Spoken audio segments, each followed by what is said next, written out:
episode 256 of the Various Sunday podcast. I'm your host, Matt Harmon, joined live from the Vault Studio, the beautiful campus of Grace College and Theological Seminary, by my good friend, my colleague, my co-host, and the man who spent part of his morning handing out pies, John Scott Sloat. Yeah, so handed out pies this morning as part of, it's a weird thing to say, as a member of a senior administration here at Grace. And this falls under the and other duties as assigned. That's right. That's right. And I had a system where I was holding out pies and just sort of shaking them a little bit. And why were you shaking them? I think they're more likable if somebody's shaking something in front of you. It's kind of like the Seinfeld episode where they twirl the umbrella. Yeah, I do remember that. Yeah, and it dazzles the eye, and so does the shaking. Okay.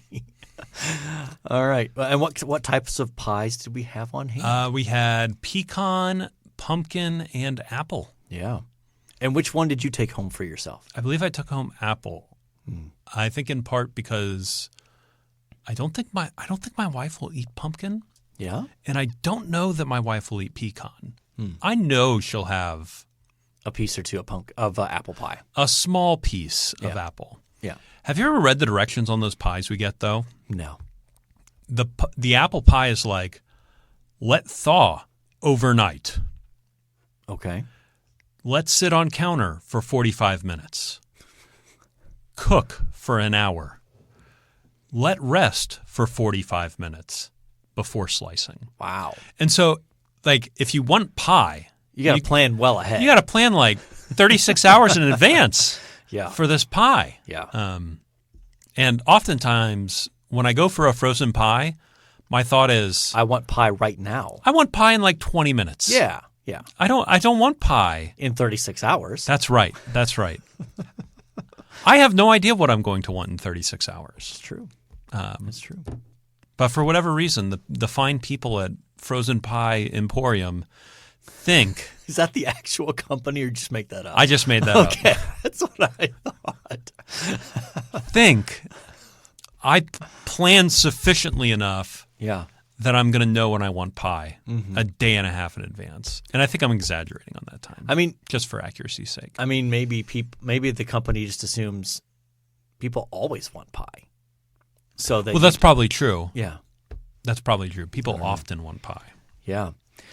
Yeah. So what do your Thanksgiving plans look like? I mean, back in the day, we used to have a Friday get-together. Oh, yeah. We used with to get your together. family we used to have and my family. Black Friday Thanksgiving shindig. We did. Post-Thanksgiving shindig. Yeah.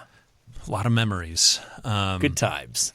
In a couple different locations. We did it at your house one time. We did it at an Airbnb one time. And then an apartment Airbnb downtown. That's right. That's what I'm referring to. Yeah. Well, there was another one in like a small, like a lake house. That's right. I forgot about that year. Yeah. So at least 3. We've done 3 or so. Yeah. Yeah. Lovely time with Scott and Celeste. And sometimes with your brothers as well. Occasionally. Yeah. Yeah. Memories. Yeah. Good times. So what's on tap this? Well, I'm going to Scott and Celeste in Goshen, Indiana. Okay. How about yourself? You going out to? Are any of your brothers coming in? I mean, my one brother now lives in Elkhart. Okay. So he'll definitely be there. Your other brother who lives in North Carolina will not be there. Well, and they just had a new baby too. Oh, so that's right. That's right. That's a lot to travel with. It's apparently difficult to travel with a newborn, or so they say. Yeah. I understand that it's very difficult to travel with a newborn. Yeah, so Thanksgiving on Thanksgiving Day? Yeah, Thanksgiving Day. Okay. And so we're talking food and football basically. Yeah, food and football, and then pie. Of course. We'll have some pie. Yeah. As long as you plan 36 hours in advance. Yeah. And then what else will we do? Honestly, that's probably it. I mean, Good Friday. Gosh, Black Friday. Oh boy. I usually do yard work all day. It's about a week before leaf collection happens in Fort Wayne, so all the leaves are generally down by Black Friday. and so I drag them out to the street. They do it all in one. No, they do 2 passes, Okay. but they did a pass like 2 weeks ago, and like most of my leaves are still on the tree at that point. Okay. I see it as a futile exercise at that point. So Yeah. I wait until Black Friday. The issue this year is like we're looking at some significant snowfall on Thanksgiving. Okay, I didn't know that. Yeah. Oh, it's coming. Winter is here. Winter is here. Early, in fact. This feels... Well, it doesn't feel like well, maybe that's an overstatement. It felt like we had a pretty warm fall for a long time. Yeah, and then had a very short window where it was like, okay, it's around 50 to 55. It felt like for the longest time it was like in the 60s. We went 60s to low like 40s. Low Yeah. 40s, yeah. And we had a good snow the other day. Yeah, I missed it. Oh, that's right. You Yeah. were in a land of no snow. Yes, very much so. Very much so. San Diego. Yes, indeed. Yeah, so we will go to Ohio as we traditionally do for Thanksgiving Day. Napoleon? And will you get pizza? Hawks, right? Yeah, they're not open on Thanksgiving Day, so we have to get my mother to buy the pizza Wednesday and put it in the fridge for us. Nice. So, yeah. So, yes. So, yeah, that'll be good. By the way, did I see a photograph of your son wearing a Lions jersey? You did. I know this is a little bit out of left field. No, it's fair. It's fair. What's the deal? Well, he married into a family. Are they Lions fans? They are. Yeah, his father-in-law grew up in Michigan. Okay. Hey, it could be worse. They could be Jets fans? No, they could be fans of that team up north. Oh, so they're not. They're not. No. Interesting. No. Those are pretty close together. I mean, like, what, an hour apart, those two? Yeah. But his father-in-law went to Western Michigan. Oh. So, yeah, they're not fans of that team up north. Okay. And so I can live with Detroit Lions. him being a Lions appreciator. I like that blue-gray. That's a lovely color. It is. It's a nice. And look, I'll be honest. The Lions are fun to watch. They're good this year. They were very good last year, They're too. entertaining to watch. I mean, Jared Goff. Who knew? You put him in the right system, and Dan Campbell is just fun because it could be 4th and 13 at his own 35, and he still might go for it. Okay, and he's an entertaining watch. Yeah. So, well, if you'd like to contact the show and comment on perhaps our longest introduction of the 256 episodes we've done, you can reach us on X at VNSPod. You can find us you can email us, variousandsunderpodcast@gmail.com. We're on Facebook and on YouTube, and we would love for you to leave a 5-star rating. All right, John, let's talk some sports. Hey, the Jets didn't lose this weekend. Yeah, that's true. They also didn't win. That's right. They didn't play. They had a bye. Yeah. But I still think they made a good number of headlines. Let me tell you, The Athletic has some deep, deep sources inside the Jets' owner's suite. Give me a couple of highlights on what's going on inside there. Oh, my goodness. I mean, they fired the GM. Yes. Did we talk about that last week? No. Had that not happened It had yet? not happened. I texted you, I think, a tweet about that. Yeah. I mean, so they did that this week on the bye week for whatever reason. There were kind of the owner's a little sadistic. I think everybody had always seen him as generally incompetent, but a well-natured human being. Yeah. And apparently made the GM fire his best friend. Nice. Who sat underneath him, and then would not let the GM out of his contract. And was going to make him hold it out the full 6 years to keep him from going to other teams. But if he's not who you want, why do you care? Wouldn't you want him to go to another team and mess it up? Isn't that wild? So there's some sadistic stuff like that. Okay. There was also the story in The Athletic that they lost to the Broncos like week five, somewhere in there. So they were like 2-3. Yeah. Very much still in it. Oh yeah.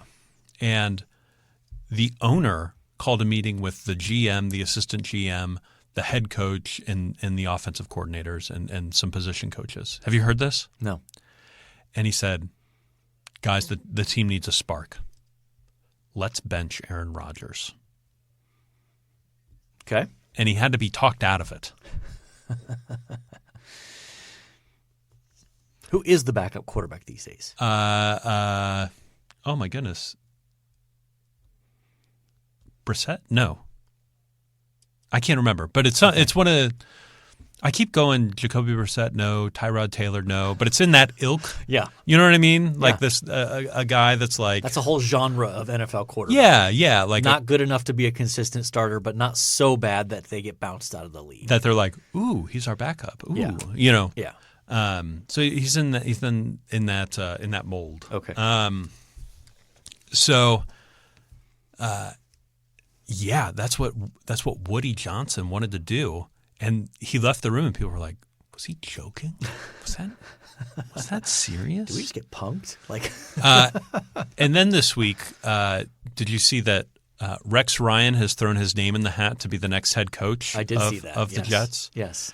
And that Eric Mangini is out there as the next as a potential pick for next general manager. Yeah, let's just recycle all the retreads. I mean, yeah. Let's bring Herm Edwards back. I mean, we learned last Hello? week he doesn't have a current role. Yeah, he's not doing anything. Let's bring him on back. So, yeah, there are a couple of headlines for you. Yeah. Well, at least the Giants are also a dumpster fire right now. Giants might be worse. They might be. I don't know. I mean, they released Daniel Jones, which was long overdue. Sure. Well, they did, let's back it up. They did not re-sign Saquon Barkley. Yes, that's the big piece. And now he's just blowing up for Philadelphia. Yes, he jumped over a guy backwards. Yeah. He had more yards than the Giants' offense. Yeah. This week. He's like 250 on the ground, something Yes. like that. Yeah. Yes. But they got Tommy DeVito. Hey, Tommy. Tommy. The other maybe interesting. Did you catch any of maybe some of the highlights of the Browns-Steelers game on Thursday night played in the snow globe? Yeah, I saw some photos and some clips on Twitter, but I didn't watch the game. Yeah, Browns won, right? They did. I caught a little bit of it. So, who's their quarterback? That's Jameis Winston. Yeah, that's right. He's a quirky is. guy. Yeah, he always has been.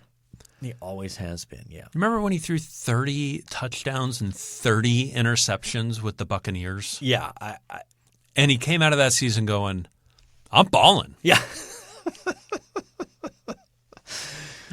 Yeah. That dude is built different. He's just built different. Let's talk some college football. Sure. Ohio State, a convincing win over the Hoosiers. Did you catch any of that? Yes, I too. So I waited. I started watching at the end of the first quarter, and it was it 7-0 Indiana? It might have been. I was watching. It was 7-0 Indiana. I was like, ooh, that's interesting. That's interesting. Mm-hmm. And then there were a couple of blocked punts and a couple of turnovers later, and Ohio State's up pretty big. Yeah. So I was on an airplane. But did you have? I could not get my phone to connect to the Wi-Fi. What do we want to throw the airline? You United. Oh. Like they have this whole system where like you're obviously not connected, so you can't. Since it was the first time I had tried, they wanted to send a verification code.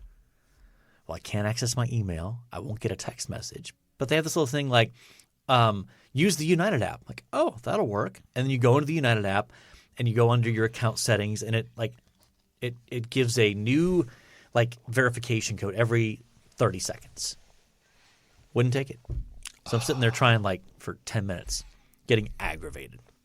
So I give up. And then about 20 minutes later, I look, and the guy who's like a row in front of me and across the aisle, he's got his phone. And I could kind of tell, like, I think that looks like a football game.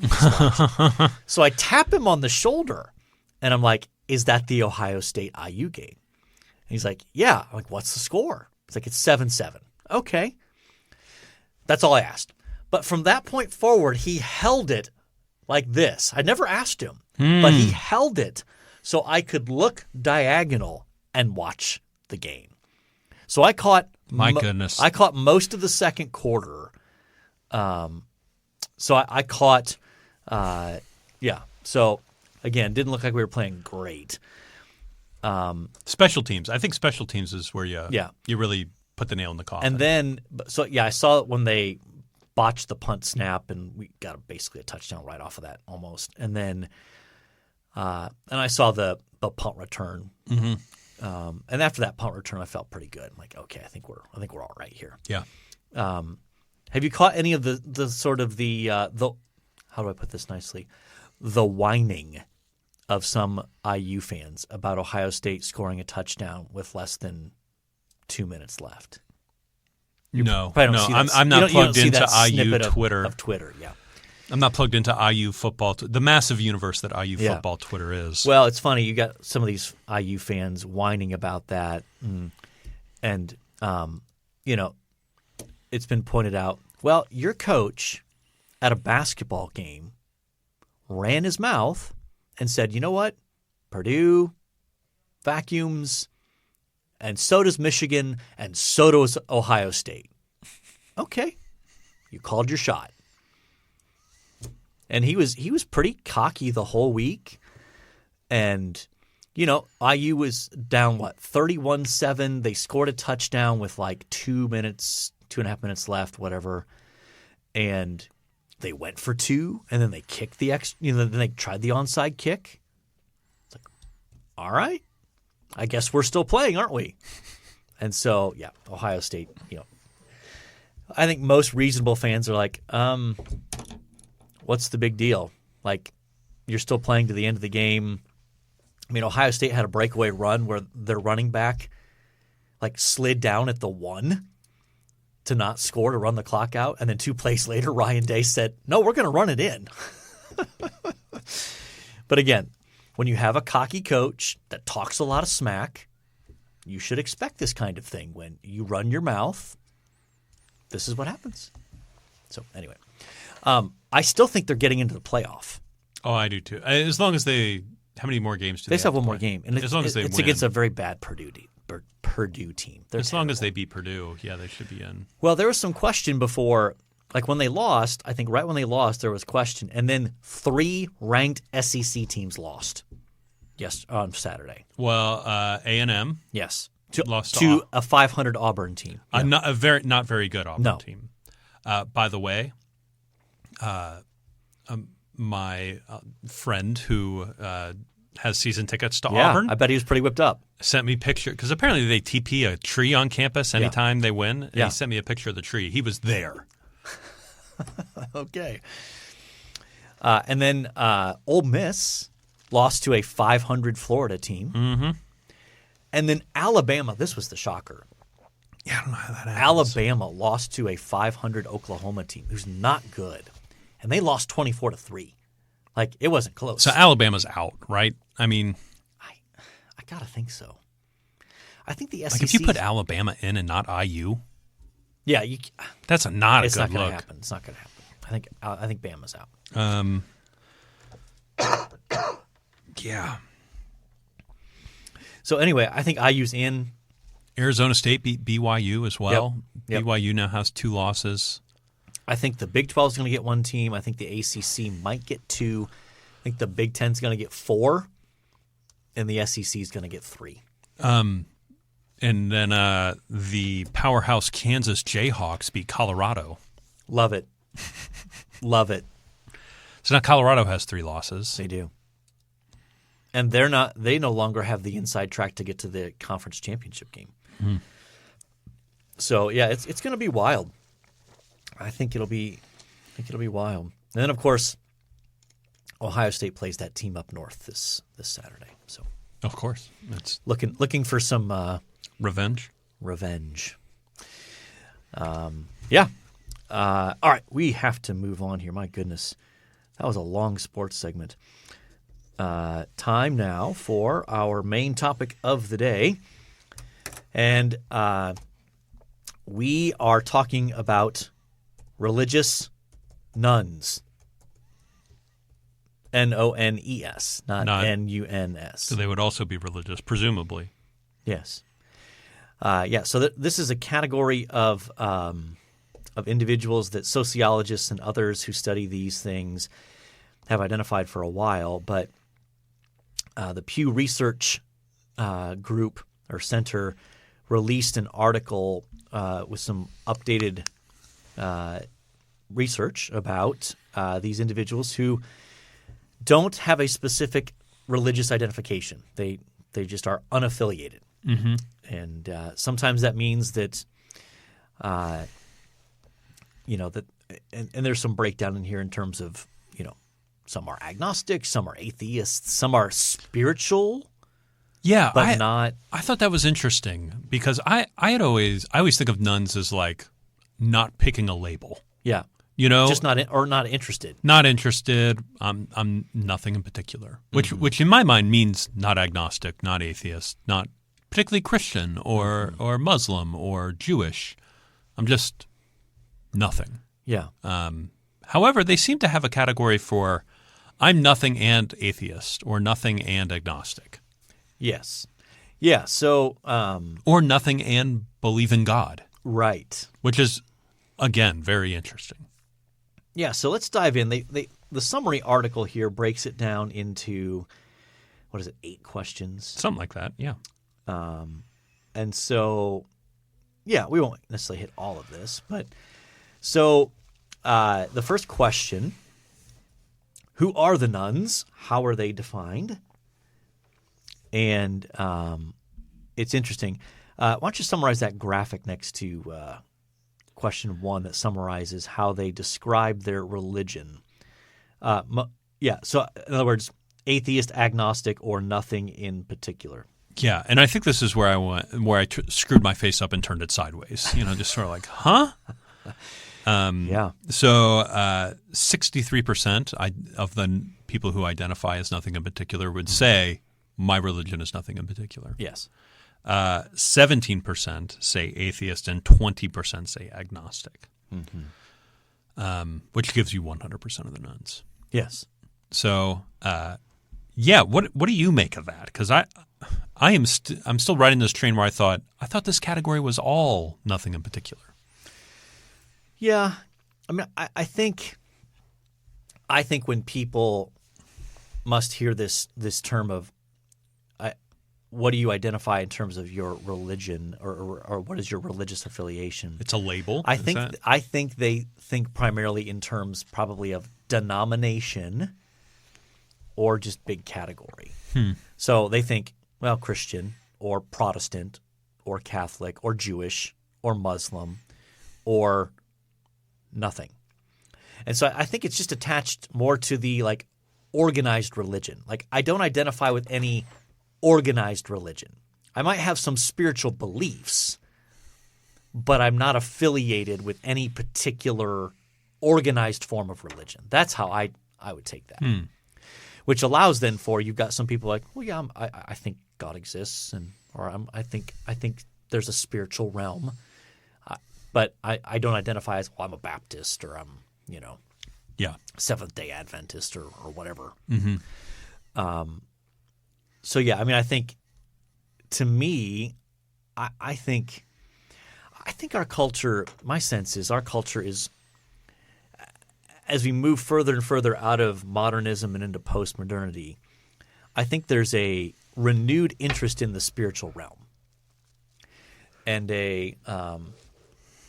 I think that shows up even in those who I'm not affiliated with anything, but I still think there's probably a God, or I think there's some sort of higher power or spiritual reality that's out there. And that science doesn't necessarily have all the answers. Right, which is sort of the modernist turn, right? Yes. Yes. When we think about guys like, I'm going to name presidents, Woodrow Wilson or FDR, right? We need experts, we need scientists, and if we figure out these things, we can get everything right. Yeah. And I think there's a bit of a backlash against that. Oh, absolutely. I think this is part of it. Yes, and I do think COVID accelerated that. I think that's probably true. because I think it's fair to say that trust in the sort of scientific establishment diminished after COVID or as a result of COVID. As people saw well, wait a minute, I'm supposed to wear a mask. I'm not supposed to wear a mask. I'm supposed to be 3 feet away. I'm supposed to – this kind of mask works. This doesn't work. Like I think there was enough like moving targets from the scientific establishment. I have to stay home unless it has to do with Black Lives Matters. Then I can go protest in the streets. Exactly. Okay. It's that kind of stuff. For sure. Yeah. So you see all those – I think that helped accelerate some of that that science doesn't have all the answers. The second question, why are the nuns non-religious? So let's look at that. So let's see. How does this chart work here?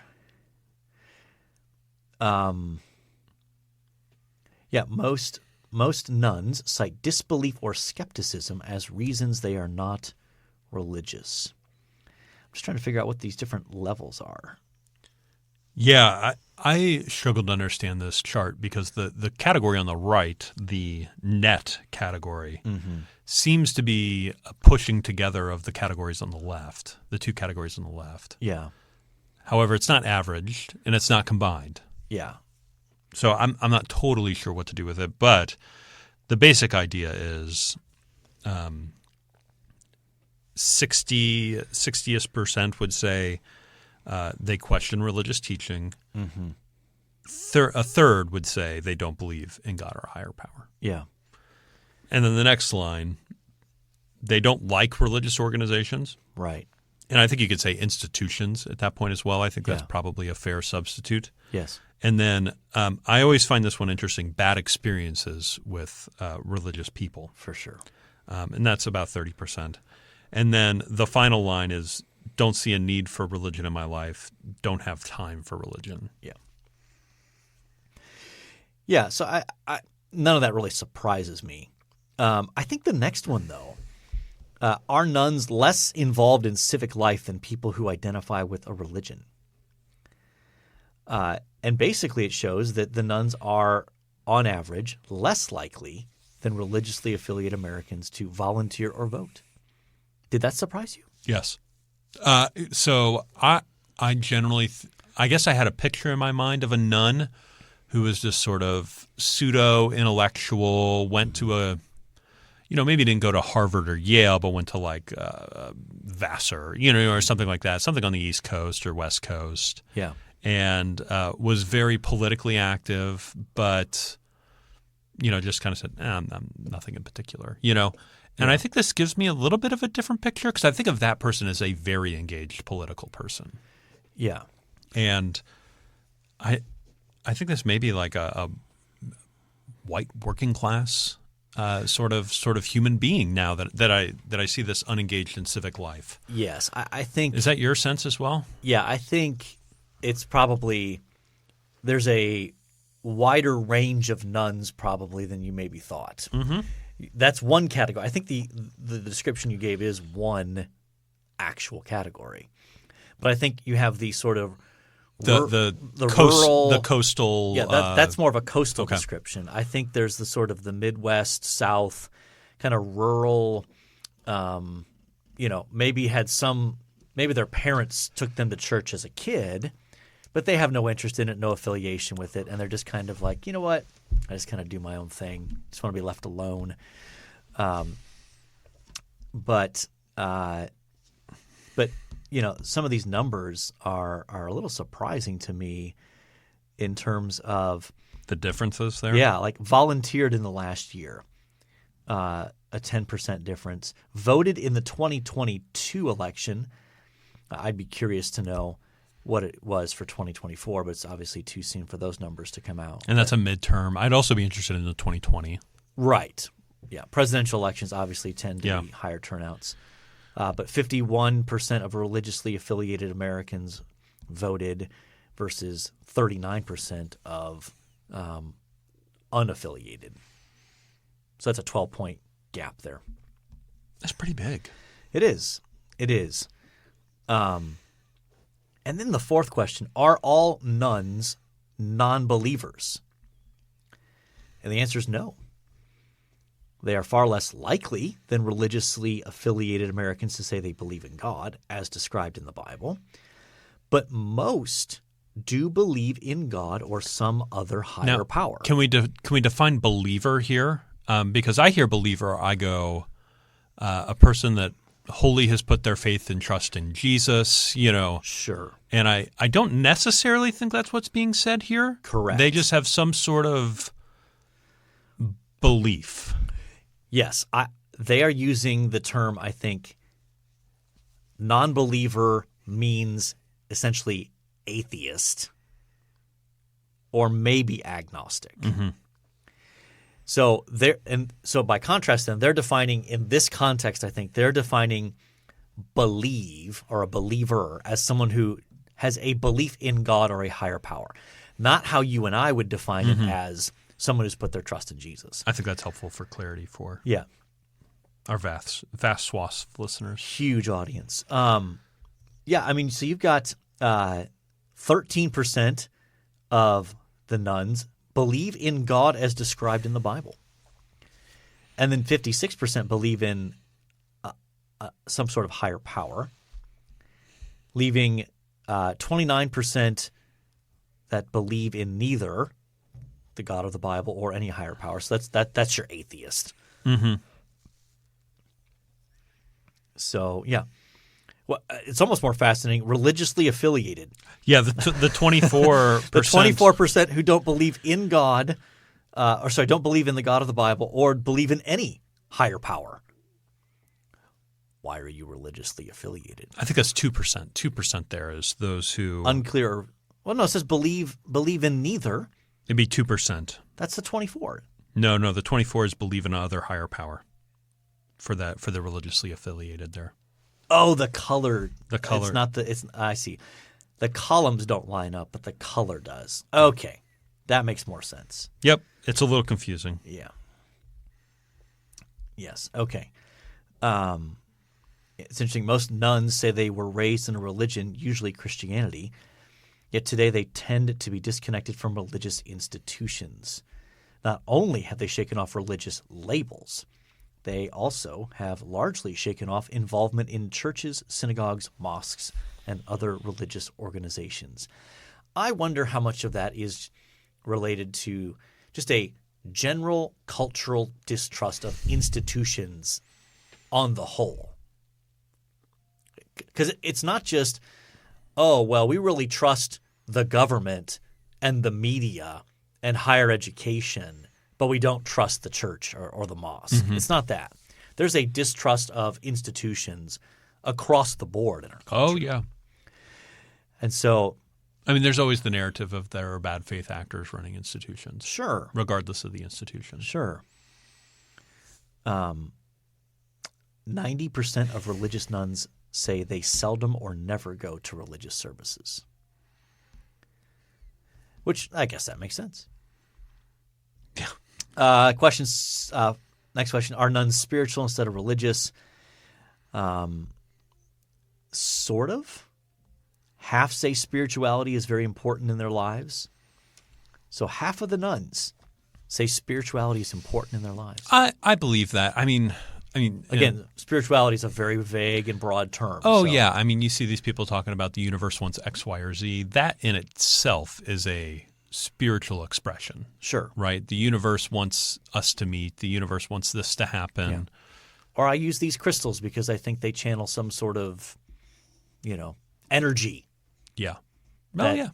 That's a spirit. That can be a spiritual thing in their mind. I want to focus on number 6 here. Are nuns hostile toward religion? Because I think this is one of those things where this has the potential to be particularly relevant to us as Christians as we think about doing evangelism, as we think about churches trying to reach out to people in these categories.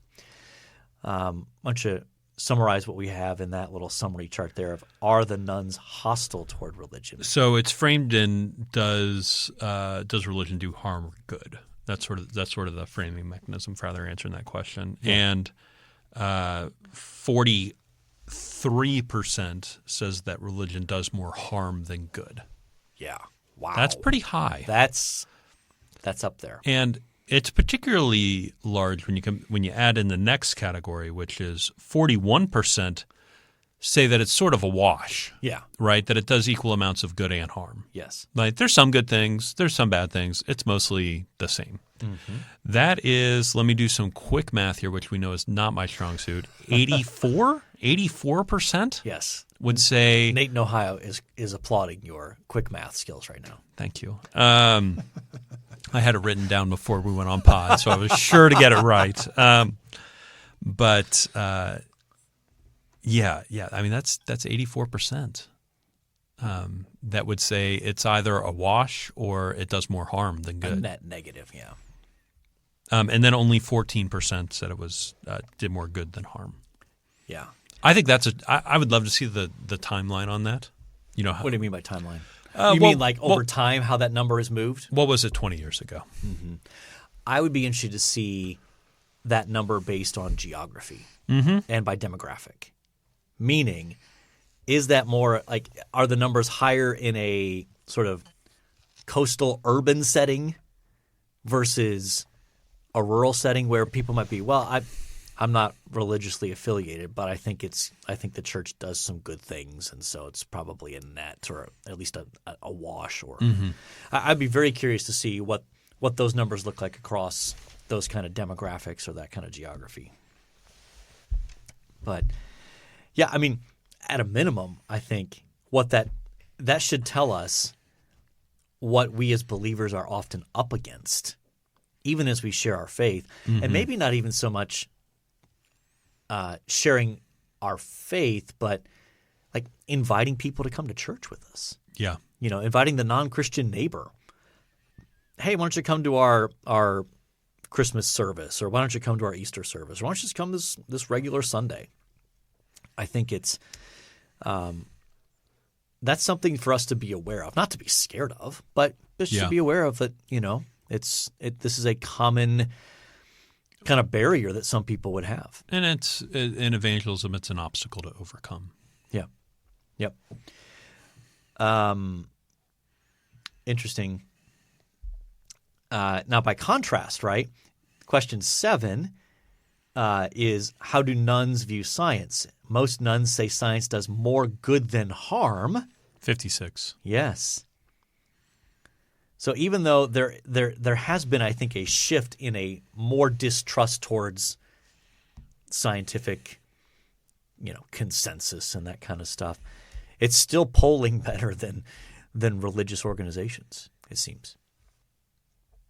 Last one here. Let's look at morality.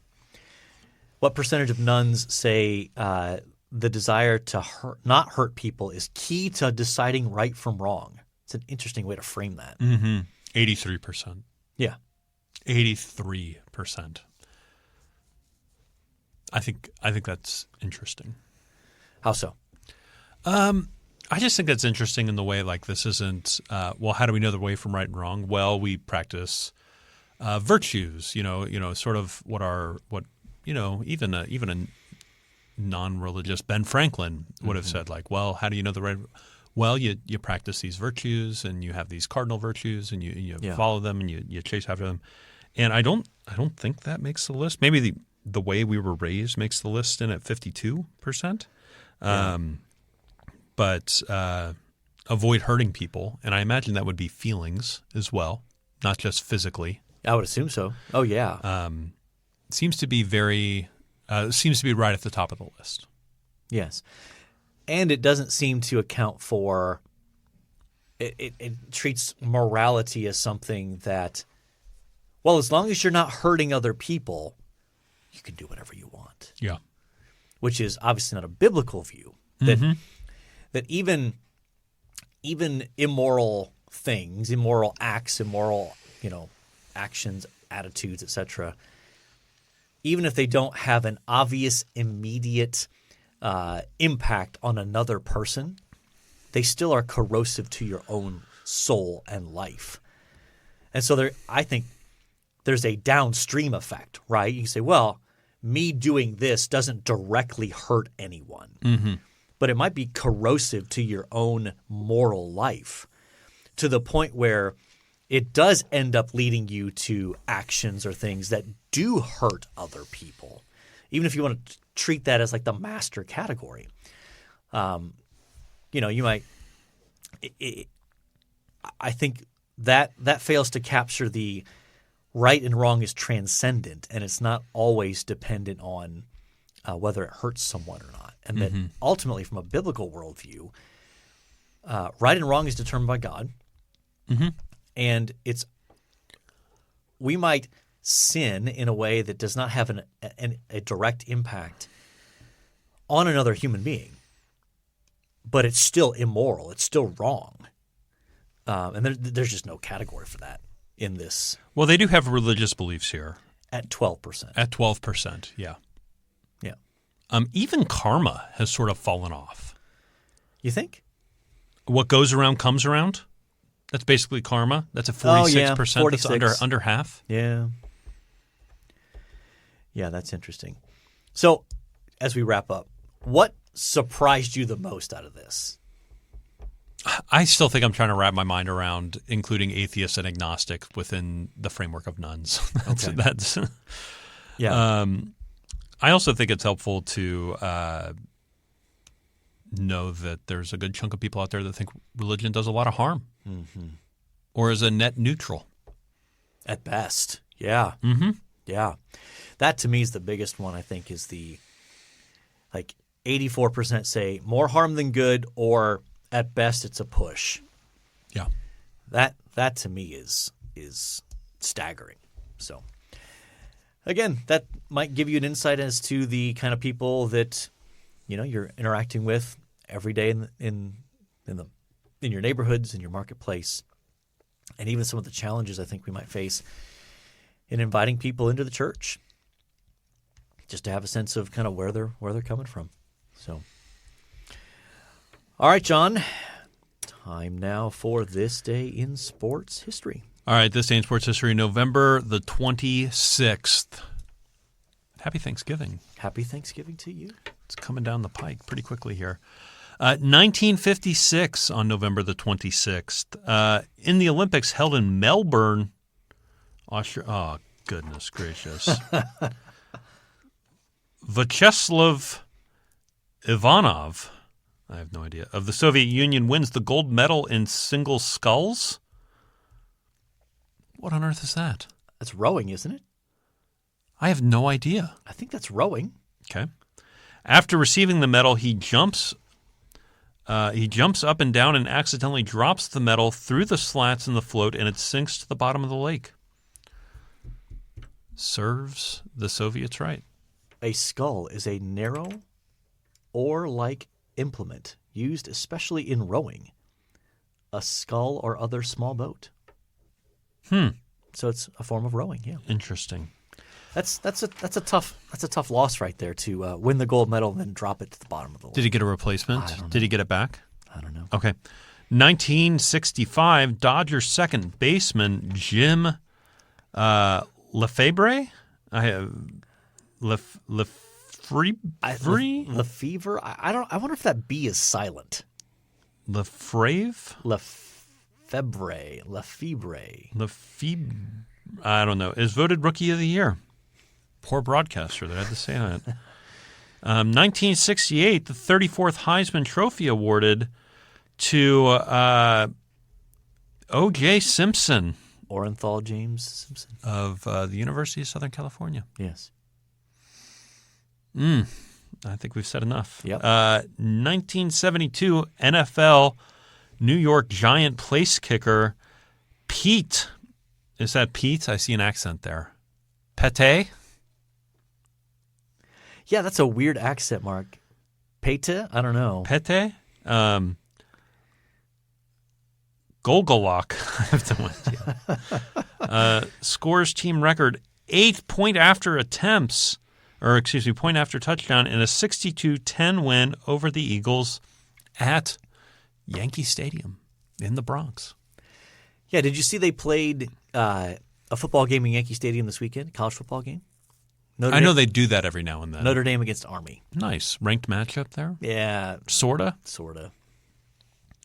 2023 Dutch driver Max Verstappen, I have no idea, confirms his third consecutive World F1 Drivers' Championship with his record 19th, I assume that's Grand Prix? Probably. Win of the season in Abu Dhabi. Yeah. Which I have been to. I've been to Abu Dhabi.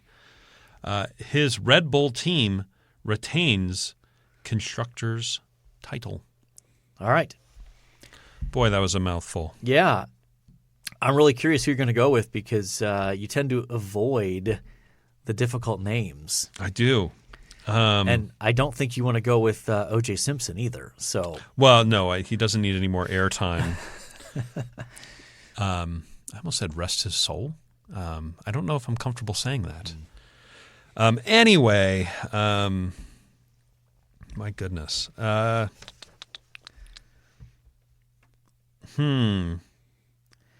mean, you're hard pressed to pick a giant, a New York Giant. I'm not picking a Giant, no, or really a Dodger right now. So that leaves us with our. I kind of like the Soviets in this one because it puts egg on the face of the Soviets. Okay.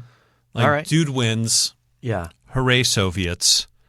Drops his medal in the lake. Vyacheslav Ivanov. Yeah. That's who you want to go with? Yeah. I love making fun of the Soviets a little bit. Okay. All right. Ivanov it is. Ivanov. One thing you liked.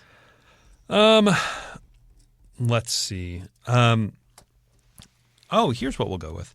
I did a tour, and I could tell you the story off air, but I did a tour of the Boys and Girls Club of Fort Wayne. Oh. And that was wildly fascinating. Okay. To see the different things they're doing, to see the problems they're tackling.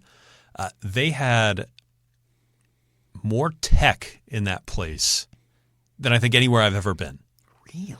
So I went to their career center, and they had middle schoolers in there learning how to take out gallstones through basically something that looked like an arcade game. And there was part of me that went like, is this how we want to teach retrieving gallstones? They had a welding simulator that I got to try out. The. Yeah. How are your simulated welding skills? I moved a little slowly, believe it or not, and so I scorched the metal a bit. Yeah. And then there was, I can't remember what it was, but they were using the Meta headsets. Yeah, I was going to ask. They were using the Meta headsets for some sort of career development stuff. Okay. And I don't fully remember. But I remember he said, Did you try one? No, I did not try one. Because I've never tried one. I've never tried one either. They didn't offer that to headsets. me. But like, it was a very strange feeling where like, so all these kids were in around the perimeter of a room. Yeah. And they had me walk right into the middle of the room and like observe them using the Meta Head Quest. Okay. What Meta Quest headset, whatever it is. Yeah. And I'm just standing in the middle of a room, sort of like turning in a circle, watching all of these 13, 14-year-olds use these headsets. Okay. They don't know I'm there. Right. And it was just a very strange experience. Yeah. But okay. Interesting. So I'm going to go with my trip to San Diego last week for San Diego. the Evangelical Theological Society annual meeting. Any good paper presentations? Any good connections? Any celebrity sightings? Well, define celebrity. Celebrity for our kind, you know? For our kind. Any interesting lunches that you want to share on air? Oh, you got a wry smile. Not on air. Okay. Wow. I presented a paper. Okay, lovely. What was the title? It was 7 reflections on how to study the Bible's use of the Bible. So basically it was a summary of my book and then a set of reflections about different kind of trends in the discipline and moving forward. And I had 2 respondents, a woman named Madison Pierce who teaches at Western up in Holland, Michigan. Okay. And Greg Beal. Really? Yes. GK? GK. Wow. How's GK doing? He's doing great. Okay. Yeah. That was a little wild. And I said to him, because I gave my paper, then they responded, and then we had a little panel discussion. I got a chance. I got the first word in the panel to be able to respond to their responses. And I pointed out, I feel like I'm back in my PhD seminar on the New Testament use of the Old, and I'm being examined by Dr. Beale again. But it was fun. It was fun. I think it went well. And had some good conversations with publishers and that sort of thing. So, nice. Yeah. Nice. Saw friends, of course. Hung out a room with Ben Glad. Of course you did. We need to get Ben on the pod. He'd be great on the pod. Yeah. Well, he is coming down. Is he? Yeah. When is this? The week after Thanksgiving. But to record our podcast. Yeah. Well, we could certainly. I don't know if we can cram him in this trip, but we can get him. He's on. not that far away. No, he's up in Grand Rapids. Is he comfortable driving in this inclement weather? He'll be fine. Okay. He'll be fine. He spent several years in Chicago. That's true. That's true. But he's been in Mississippi, right? He has. Yeah. So yeah, that is my one thing I liked. Nice. All right, John, we've talked football. We've talked about religious nuns, Nones. We have talked Vyacheslav Ivanov and his faux pas of dropping the medal. Yes. Foolishly dropping his medal. Foolish man. We have talked about your tour of the Boys and Girls Club of America in Fort Wayne. And we have talked about my time in San Diego at the ETS conference. And so I think, by definition, we have covered our various and sundry topics. And so all that's left to say is, until next time, the Lord bless y'all real good. Later.